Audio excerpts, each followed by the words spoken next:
तेजस्विनावधीतमस्तु मा विद्विषावहै। ॐ शान्ति शान्ति शान्तिः।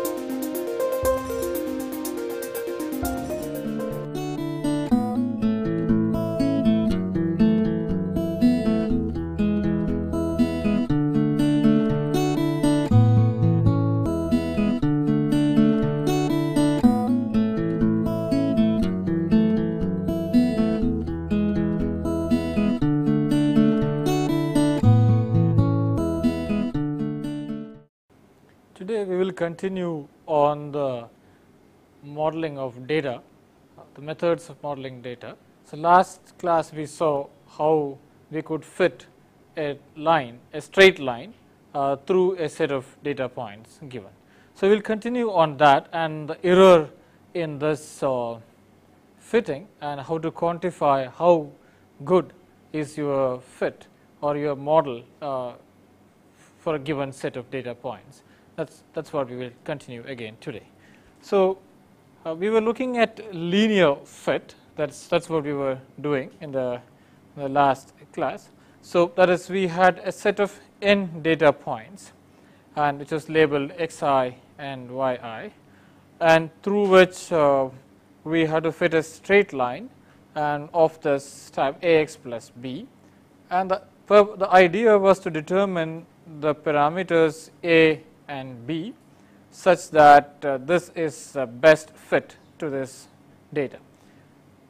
So remember, we have fixed this form of the function, and all we do in a fit is to determine the values of the parameters. For that we used what's called, we had a definition for a function called chi-squared, which is the difference between the data points given and the function squared. Right? So that is yi minus f of xi divided by sigma I. So sigma I represented the measurement or the reliability of each of these data points xi and yi. And then we define this function as yi minus f of xi divided by sigma I squared summed over all data points. And we said that minimizing this, our idea is to minimize this function with respect to a and b, and that would be, that's what we consider as a best fit. If this function is true representation of the set of data points, then this should be chi-squared should be very small, and we saw that chi-squared of the order of n minus m, m being the number of parameters, in this case 2. So n minus 2 is a good, it means it's a good fit. That's what we looked at. And the way we did was to write down the derivatives of chi-squared with respect to a and b, the two parameters, and equating them to 0, that is minimizing the chi-squared with respect to a and b, and then we get a set of equations which we can solve to get a and b. So we had this couple of these two equations which we can solve to get a and b. And to solve this, we determined, well, we wrote down some definitions for some symbols for. So remember here, yi, xi, and sigma I are known to us. What we don't know is a and b. So we can write sigma I going from 1 to n yi by sigma I square as one quantity, which we called yi into xi by sigma I squared, which we call sxy, and then sigma I going from 1 to n xi squared, xi into xi by sigma I squared, which we call sxx, and sigma xi by sigma I squared, which we call sx. And similarly here we had sigma yi by sigma I squared, which we call sy, and sigma xi by sigma I square, which we saw is sx, and 1 over sigma squared, which we call sum over 1 over sigma I square, which we call S. And with these definitions, which are summarized here, okay, and substituting these definitions into this set of equations, we could get a set of equations in terms of S, which is Sxy plus A Sxx plus B Sx equal to 0, and minus Sy plus A Sx plus Bs equal to 0. So, these two set of equations we could solve for A and B and write A and B solutions as thus. Okay.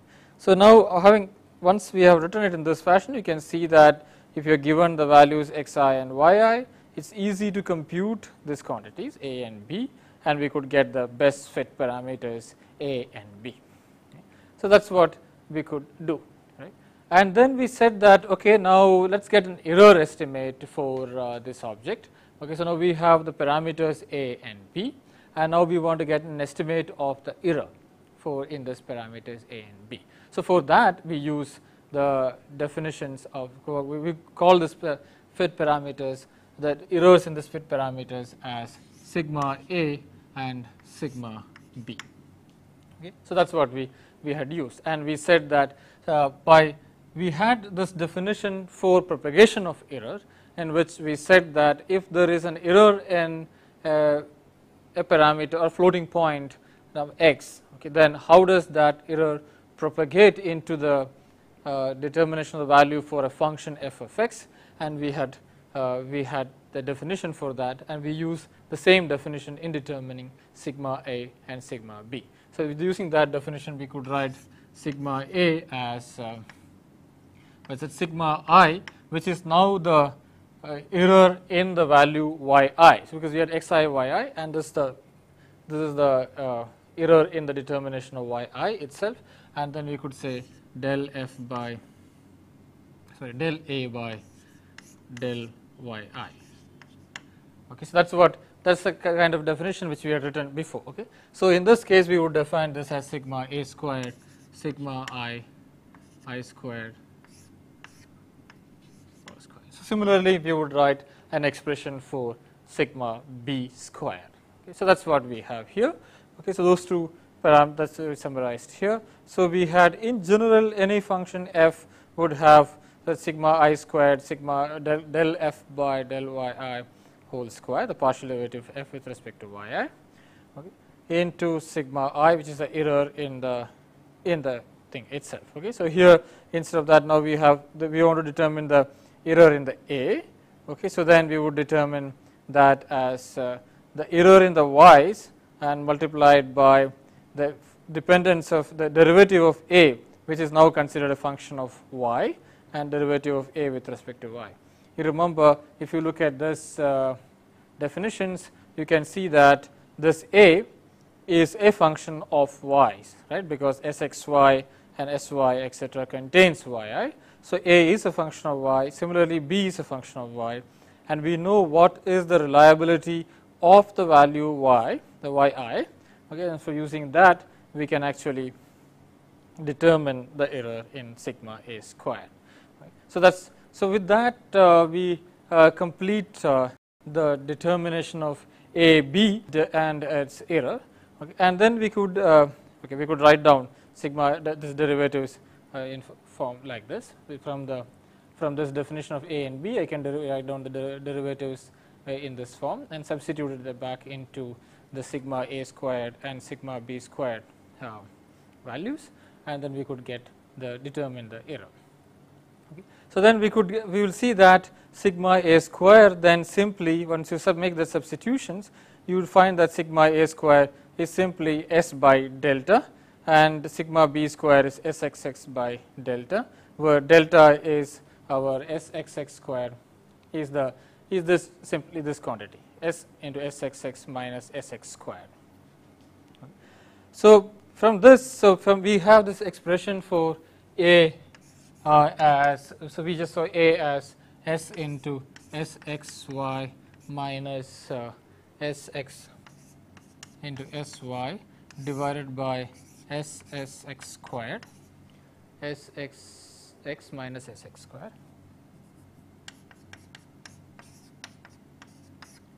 Okay, and now this are functions of y. So we could determine a as a derivative of a with respect to y we saw, and then I can write. So this is written as s Sxy.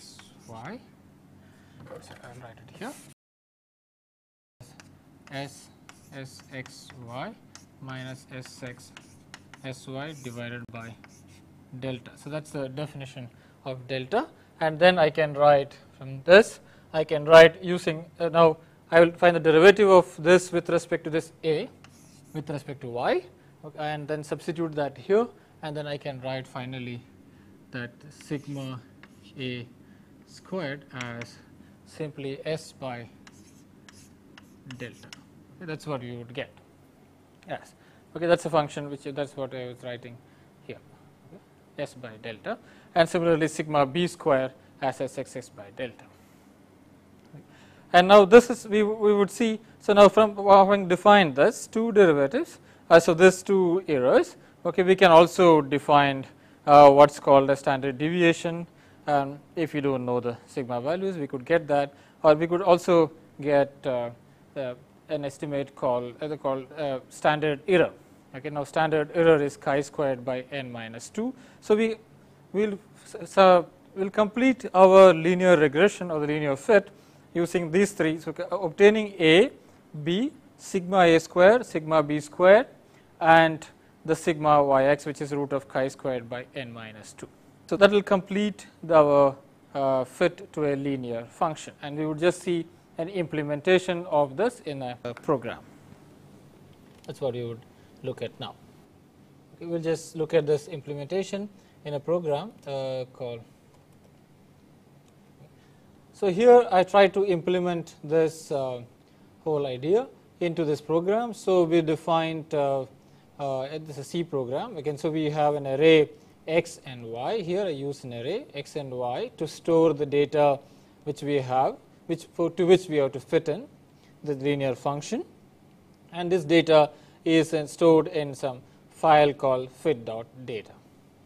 So then and I defined here as floating points the functions, the value function s, sx, sy, sxx, syy, and sxy, and d, which is my delta. So this thing they are defined as floating point numbers, and then I open a file here which has been declared as a file pointer here fp1. I open that file and I read off using this fscanf function all the xi and yi values, and then so then I get the total number of points in that, and then I do the sum over I going from 1 to n, 0 to n in this case, 0 to n minus 1 in this case, of all the data points to get s, sx, sy, and sxx. That's what I'm doing here. So s is simply 1 over sigma I squared, and sigma I, since this data in this data the sigma i's are not specified, in that kind of circumstances we assume sigma I to be equal to 1. That means all data points are equally reliable, and we put sigma I equal to 1. And then s is now, which is 1 over sigma I squared summed over I, will become just simply summed over I, summed over 1, because 1 by sigma I square is now 1. So s is just sum over I 1. So that is, and then sxx is now x of I divided by sigma I square, that will become s of x, which becomes just simply sum over I x of I whole square. So this for loop, that is this for loop runs from 0 to n and then keeps summing x of I, y of I, and x of I into x of I, and then y of I into y of I, and x of I into y of I. So that gets you all the sx, sxx, sy, syy. And then I could compute the d, which is the delta, which is s into sxx minus sx squared, and then I could compute a and b. Okay, so once I have computed a and b, and then I can compute the chi squared now. Okay, so now I can compute the chi square here. Since this is not to be seen, I will just. Okay, so the chi squared now is a sum over I going from 0 to n minus 1 of the function value, right? So the function value which is ax plus b minus y of I whole squared. So let's multiply by itself. Okay. So that's the chi squared. So having determined a and b, I'm trying to determine what is the chi squared of now is. Okay, I know that I determine a and b by minimizing chi squared. Okay, I determine a and b, this function a and b by minimizing chi squared. That's where I get these expressions. Okay. Then I need to know what is the chi squared value, what is the minimum chi squared is, and that's what I'm trying to I'm computing here. So I'm just after determining a and b, here I determine the chi squared value as a of ax plus b minus y whole square, that is ax plus b minus y into ax plus b minus y. And then I print out using this printf function onto the screen the chi squared value and the standard error. Now standard error is now as you can see is just simply given by square root of chi squared by n minus 1. So that is by my standard error is. So that I'll print out the standard error, I'll print out the chi squared value and the n minus 1 itself. Okay. And then I could have the sigma a's and sigma b's, and sigma a is now given by s by delta and sigma b is given by sxx by delta. Okay. So that will give us a reliability of the a and b, okay, how good the function is. So that's what we are going to do, and we are going to just run this program and see what we get. So we will compile this and run it.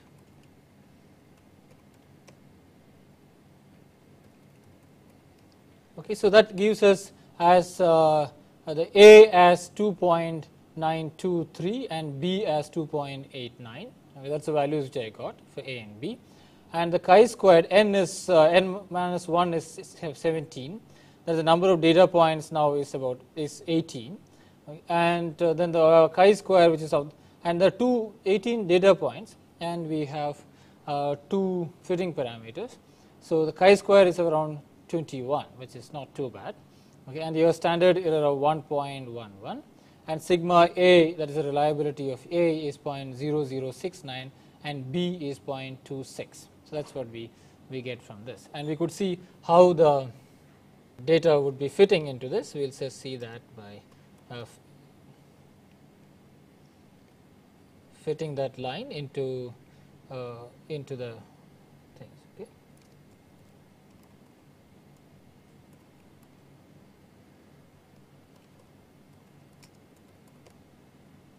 Okay, so that's a fit which we have here. Okay, so we have the data points spread around here, and that's our linear fit. Okay, using ax plus b function. Okay, so that's what we see with this thing.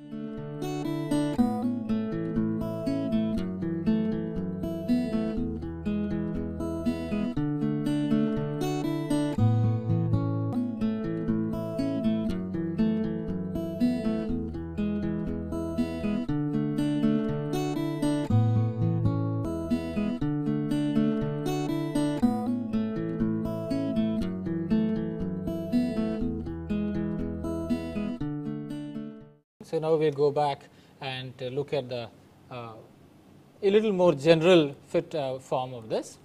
So we will now extend, that is what we mean by that, is we will extend the function which we were using as, so far we are trying to fit functions of the form f of x is equal to ax plus b, that is f of xi plus axi plus b. Okay. So we will now look at a little more general case, that is, we will try to fit functions of this form, that is, we could say that sigma I ai some function of xi. Okay. Now here the x could be this x, capital X, which I have used. It could be any function of xi, that need not be a linear function. It could be even nonlinear function, could be sine of x or cos of x or exponential x, etc. But all the parameters are here, okay, not inside this function.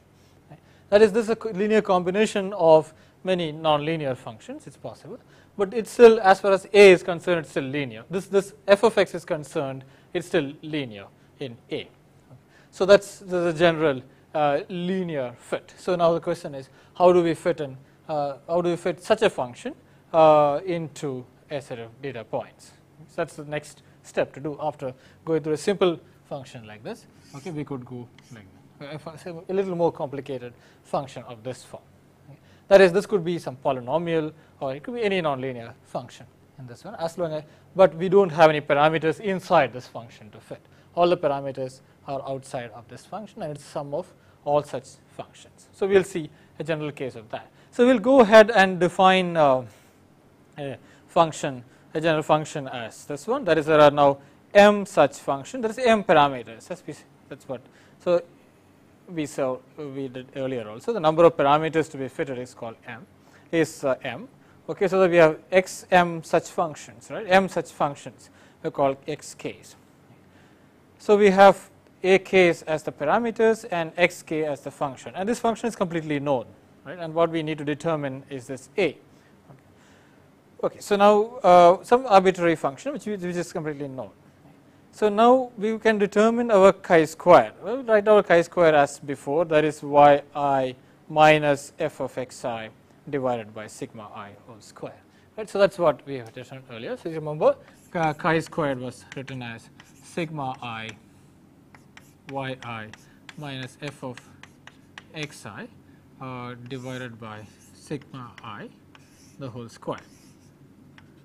That's what we have written. But now our f of xi has become that, so it will become sigma I yi minus sigma k, right? So now then we call it ak xk of xi divided by sigma I the whole square.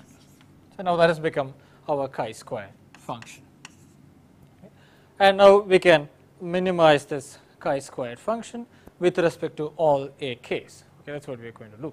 Okay, we'll minimize this chi-squared function with respect to ak's, and then we would write it as, when we write that, we will get a del chi-squared by del ak equal to 0. That's what we would want to write, right? And that would give us now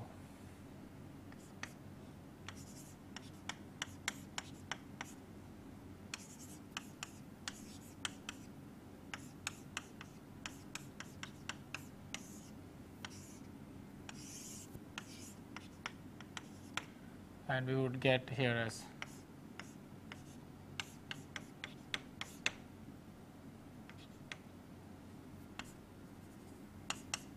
so that's what we would get. So we would take chi-squared, and we will say that chi-squared is given by this, okay, and then I would minimize chi-squared by each of these parameters ak, okay, so that would give me this function, okay, so that will give me yi minus sigma k ak xk of xi divided by sigma I square into xk of xi.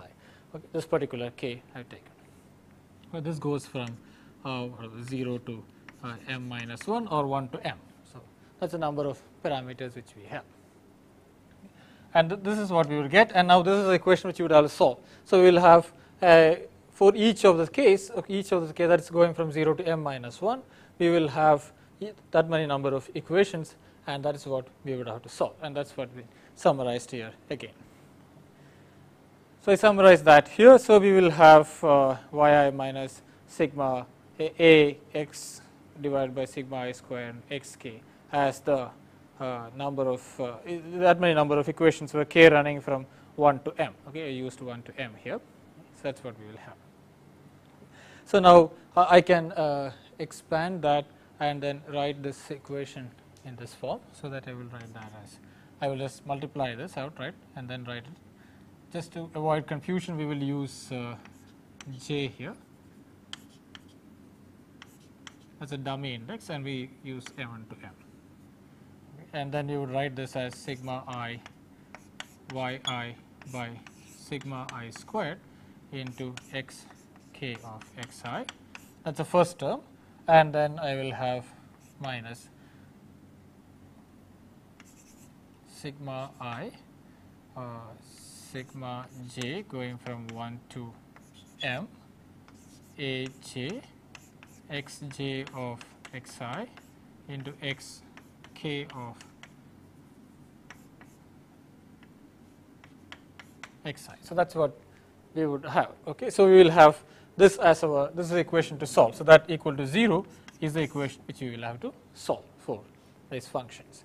Okay, and again you can see that we will have, so this is equal to 0 is the equation. So this equal to that is the final form of the equation. So that we will write it in the final form.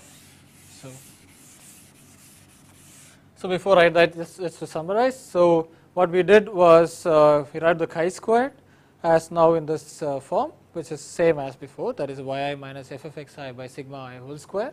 We minimize with respect to each of this case, okay, each of this k, that is a case, okay, and then we would get this equation now, with which can be written as sigma I yi by sigma I squared xk of xi is equal to sigma I sigma j aj xj of xi into xk of xi. That's what we have. Okay, and we would call this, now this is the form which we would have to solve, and we have to solve this function for the aj values. Okay, that's what. So now we have an equation of this form, and you can solve them for the a values. So we will use we'll represent this by one symbol, and we would represent this by one symbol, and then write it as in the matrix form as d equal to d times a. Okay, so now d is a column vector which contains these functions. Okay, and d this is now a 2 by 2 matrix. Sorry, a m by m matrix which contains xj xk elements, and a is again a column vector which contains m elements. Okay, so that's what we would have. So let me summarize this once again here. So that's written here. So I have this equation that yi by sigma I square xk and xi minus sigma I going to 1 to m, sigma I going from 1 to n, j going from 1 to m, and I going from 1 to m, and aj xj by sigma I square xk equal to 0. That's what we get by minimizing the expression, and then we just wrote this as sigma j equal to 1 to m, sigma j going from I going from 1 to n, aj into xj xk by sigma I square on the left hand side, and this on the right hand side. That's what we have done, and then I represented this by a matrix, okay, which actually I would call I call it alpha here, and then aj beta. This is what we can use. Okay. So our beta k is now simply beta k for each of this case. Okay, beta k is given by yi by sigma I square into xk, and akj is aj into xj by sigma I square into xi summed over I. That's what this function is. Okay. So we'll write that explicitly here. So what's done there is to write this sum over I, okay, xk. For each of this k you will get this dk, each of this k. So you will have 1 to m, k goes from 1 to m, you remember. So k, so that is m such column vector elements in the column vector, and now this d is actually, so in this case we can write this, what I will write it as sigma I. I'll sum over I here, and I take that as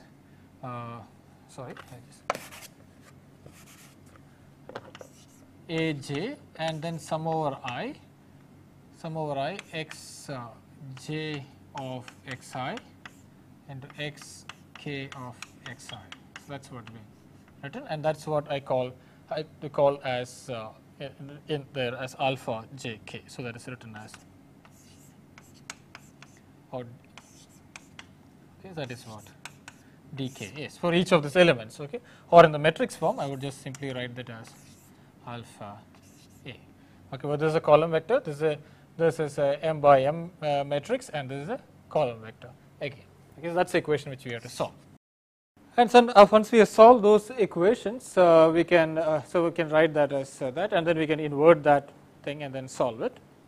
Okay, I could simply invert this aj's and then and write it in this form. Okay, and so once you have that, and then it is easy to program this particular object, provided you know how to invert matrices. So in the present case, we will just do this for a 2 parameter model. Okay, so with 2 parameter model, this will be just a 2 by 2 matrix. So we have here a simple case of a column vector multiplied by column vector equal to a matrix times another column vector. So for case where m is 2, that means we have only a1 and a2. Okay, this would be a very simple equation, and we will write that as, okay, we could write this as d1 d2, that's to m, okay, is equal to, and we will have alpha 1 1,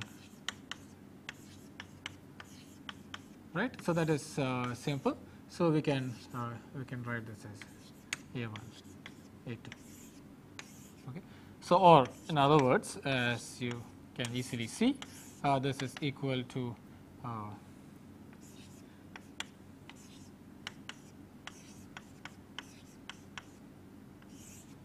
so inverse of this matrix multiplying d1 d2. Okay. In a general case, that is when you have m such m parameters to determine, that is aj's m a is to determine, and then this will be an m column vector, and there will be an m by m matrix, and this will be an m column vector. Okay. So then you would need to know some good programs to know how to invert these matrices. We will see that in the next few classes, how to write a program to invert matrices. But for the time being, we will just stick to a 2 parameter case, which is, and then we know how to do this, how to write the inverse of this matrix by hand, right. So we can write this inverse of this matrix, and then we can multiply these 2 equations, okay, these 2 matrices to get the solution. And once that's what we will be trying to do now. So then once we have the A's and the B's, so we can again write down the sigma A squared and the sigma, or in general sigma A j square, as we have written before, that is del A j by del yi, okay, and we can write this expression here. And then we will see what we would get from that. So we know that A's are given by, so we would have from this expression we have aj as alpha jk inverse and dk. Okay. So and since both these two quantities are functions of yi, I can write del aj by del yi as del by del yi of alpha jk inverse dk. I can do that, right, because these are functions of yi's. Okay, I can write that, and once I have that, I know my sigma a squared is simply sigma I square into, so sigma a squared is sigma I square into this function square. Okay, that's what we saw just in the general linear fit, and all those definitions goes through for this particular case also. Okay, so that's what we've been written here. So sigma I square into the derivative, and the derivative now gets into this form. Okay, and then we can write that as function. So let's go back and then see that again. Okay, so we had alpha jk's as this one. Okay, so that's our alpha jk function, which is this one. So that's what we had called as alpha jk. Yeah. Okay. So we have the function d written as this. Okay. So we will write back. Okay. We will write this as dk. Let me just write this once again. Okay. So that's alpha jk. This particular thing summed over I, and this summed over I is what we call dk. So this is a function of y, and this is not a function of y. Okay. So I can write this simply as del by alpha jk inverse del by del y of dk, and it's easy to compute. Okay, that's what we would see. We call that alpha gk inverse, I call that here as cjk. Okay, that's the general definition for that. And then we can do a little bit more of algebra on this, that is we could actually write down the explicit form of that, and finally it turns out that it is just sigma squared Aj is Cjj, just the diagonal elements of the inverse matrix. Okay, now this is easy to see. We will just do that in a few steps here. Okay, so we will try to work out the sigma A squared completely. So sigma of A j squared is what we want to write, and we write this as sigma I going from 1 to n in this case, and we write sigma I squared, and so del A j divided by del y I the whole square. That is what we want to write. And we saw that del A j by del y I is given by this function, right? That is alpha j k inverse into d k differentiated with respect to y I. We also saw that alpha j k's are not functions of y. Okay, d k is a function of y, so I can write it as alpha j k inverse into del by del y of d k. So here the summed over k is assumed. So this actually there is a sum over k. So I have not written that explicitly here, but there should be any repeat of indices mean that there is a sum over that. Okay. So in this notation, any repeat of indices always mean there is sum over k, but anyway I write that explicitly here. So we substitute all that here, so then I can write this function as sigma, this as sigma I squared, del A j by del y whole square. So and now this is what we call Cjk, this inverse we call now Cjk. So we have it as Cjk into del yi by del by del y of dk. So now that comes out to be, so we remember what dk is. So so what we wrote as dk is this function, that is yi by sigma I square into xk of xi. So the derivative of this dk with respect to yi is simply xk into xi, xk of xi by sigma I squared. Okay, so that's what the dk would be. So that's what we would be writing it here. Okay, so we have this function here as sigma xk by sigma I squared. So that's what we will have here. Okay, so that's just what we would have to write. Okay, now Cjk into that's the inverse of that, and then xk, that is xk by sigma I squared. Okay, so that is 1, and there is a square there, so we have to square that, so that will be one more, that is now we will call, so now this is summed over k. Okay, so now to make not to have any confusion, we use the next domain index as L.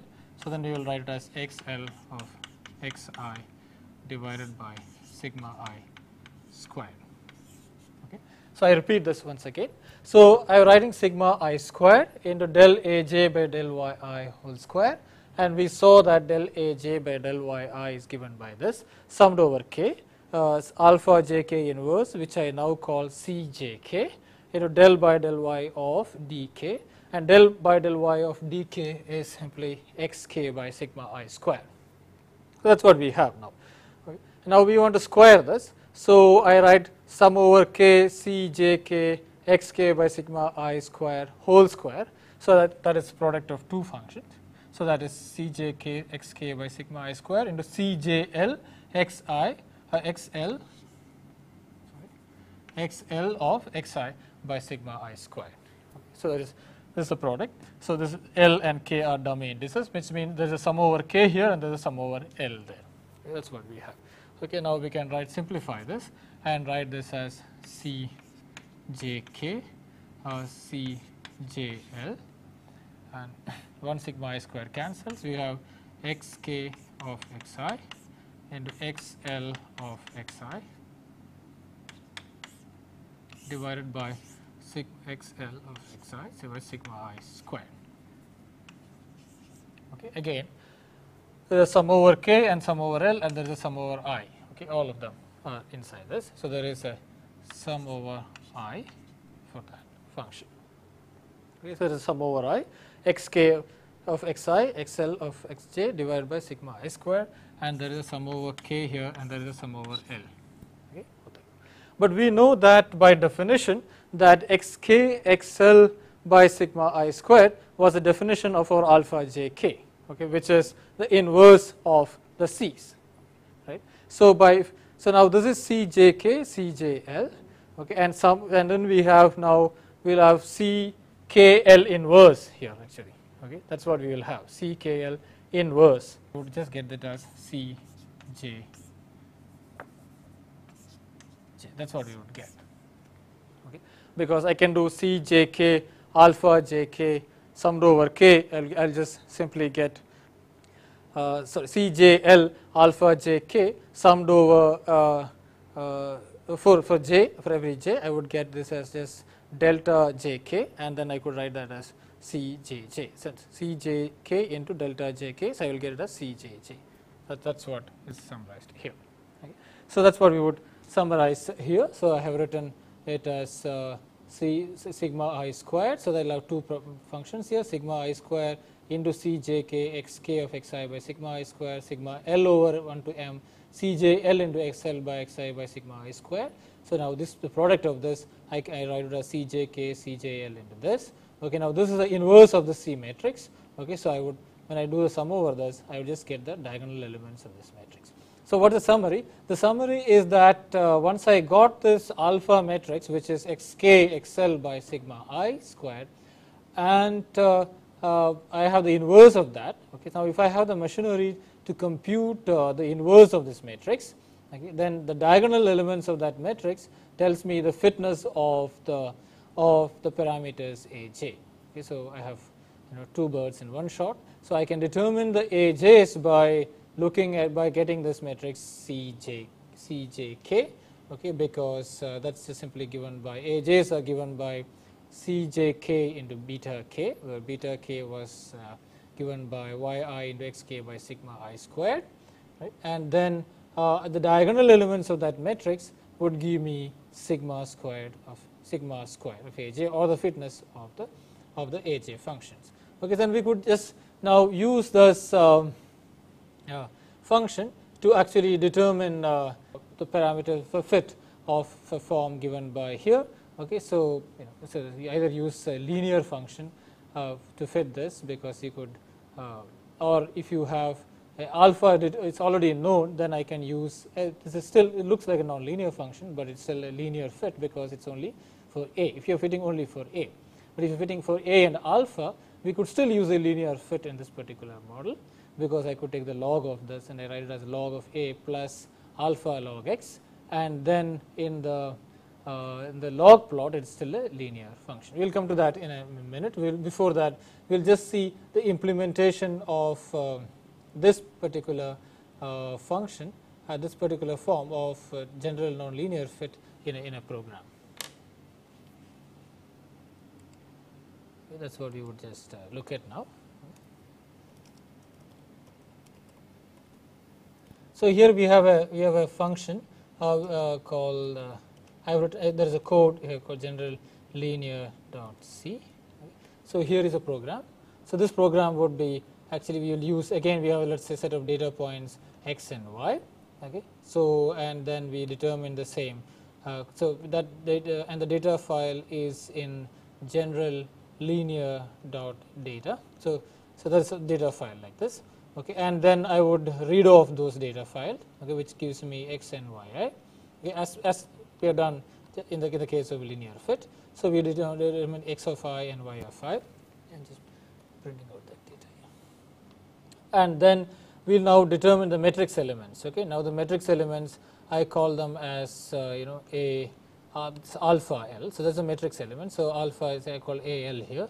So the matrix elements are all initialized to begin with, and so the beta elements are also all initialized. So both the column, so this A and B here, okay, are my D functions and the alpha functions. So as we said, this is the A and the alpha and the B things. As you can see that it is a 2 by 2 matrix, that is 0 0 0 1 1 0 0 1. and so the column vectors are of two elements. I got two elements, and we are trying to determine a function of the form.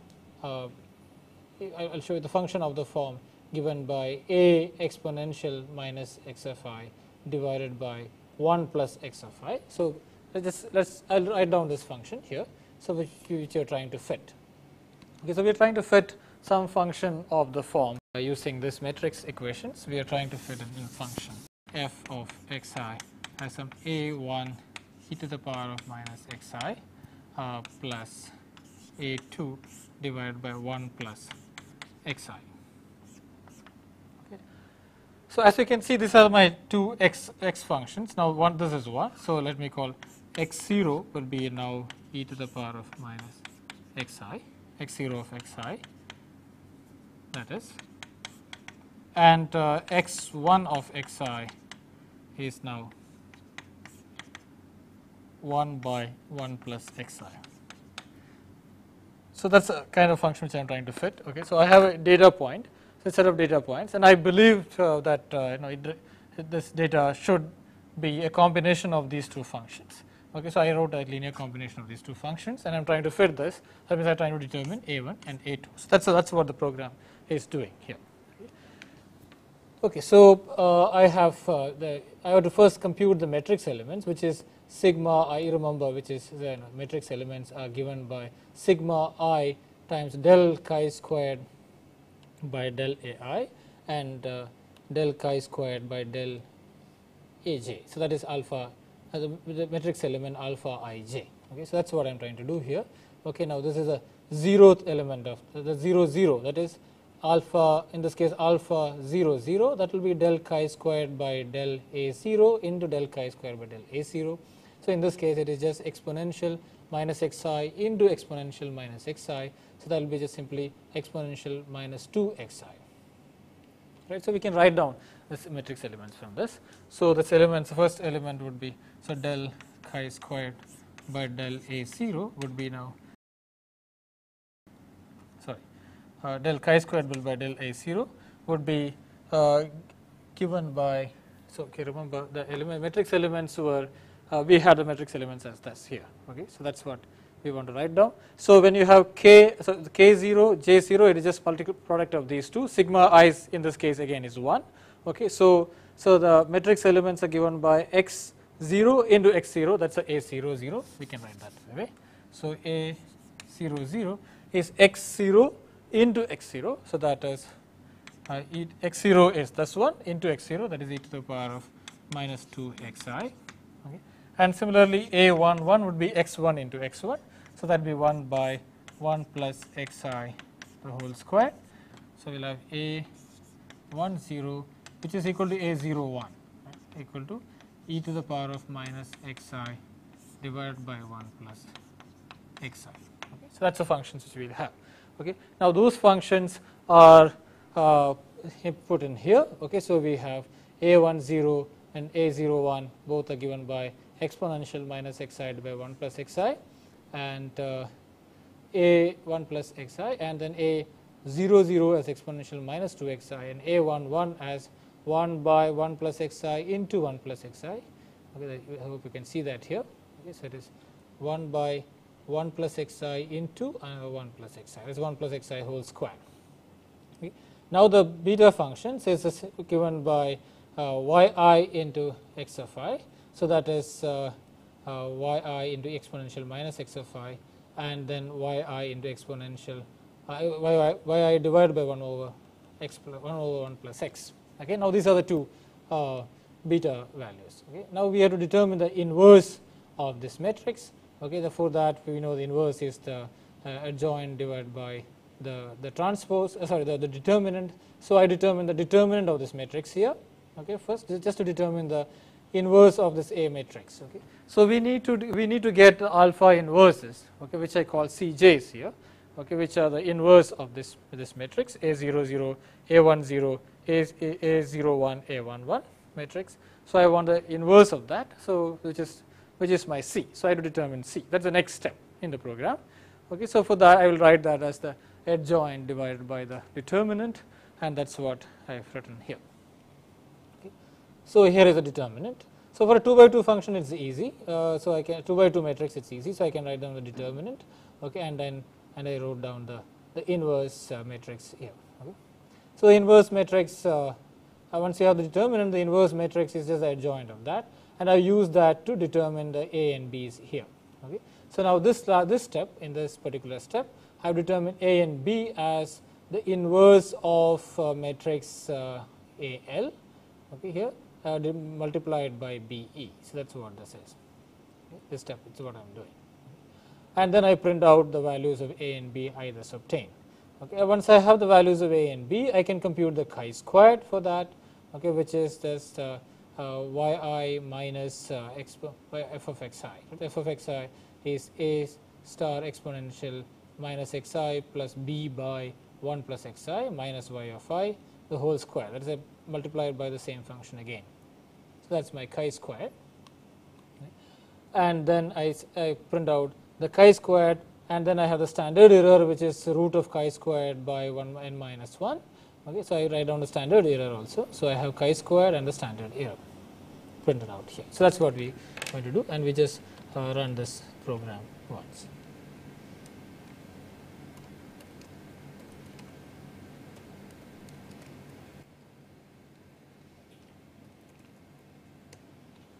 Okay, so we have the matrix elements. I have printed out the matrix elements here, which is not very consequence. So A is turned out to be 2.3 and B is 0.57. So it is 2.3 exponential minus xi plus 0.579812 divided by 1 plus xi. Okay, so the chi-square is 1 point something, and the standard error is 0.289. So that's what I'm getting. Okay, the chi-square is pretty low here. Okay. So we will just plot now that function and see how that function fits in.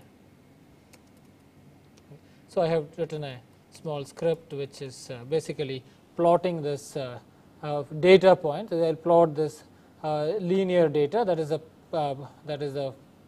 a data given to me using points, and then I will have the function which is now okay, we will substitute the value for that function here, that is 2.36388 into exponential minus x. That's what we should have, okay, and 0.579. So I should substitute 0.579 here and 2.36388 there. Okay, so we will do that now.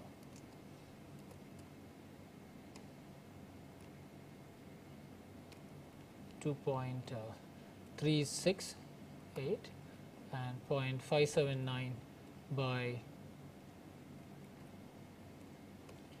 1 plus x. So that's our function, and we will just plot this function. Okay, and that's what we would get. So that's the circular points here are the data points given to me, and that's the green line here is my fit of 2.3868 exponential minus x so exponential minus x plus 0.579 divided by 1 plus x. So this is the fit of the data along that point, and then we see that this is the data fit is pretty good visually, and we can see that in the chi-squared value and in the standard error which we get, which being pretty low. So now after doing this general linear fit, and so some function f of x is equal to, so now we saw so far two types of fits, that is we saw f of x is equal to ax plus b, and then we saw functions of the form f of x is equal to sigma j aj xj of xi, where xj of xi itself can be any nonlinear function, but it's a linear combination of these functions, and we determine these values. So these are two general linear functions for function fit which we saw. So this being a very special case of the general linear fit. Okay. So now having done this, now we could go into and look at a set of nonlinear functions. So that is what we should try to do now.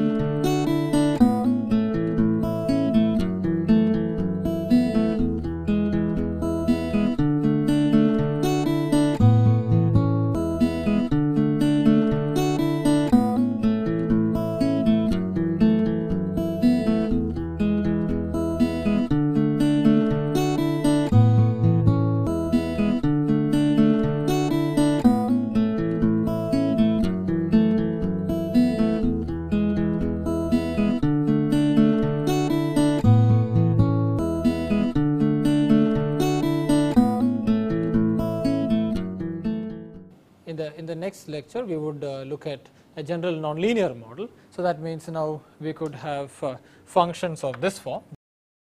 So far we only saw functions of these two forms, but we could have functions of any form, which is quite common in many experiments. Would be you could have a1 e to the power of minus a2 x of this form. Okay.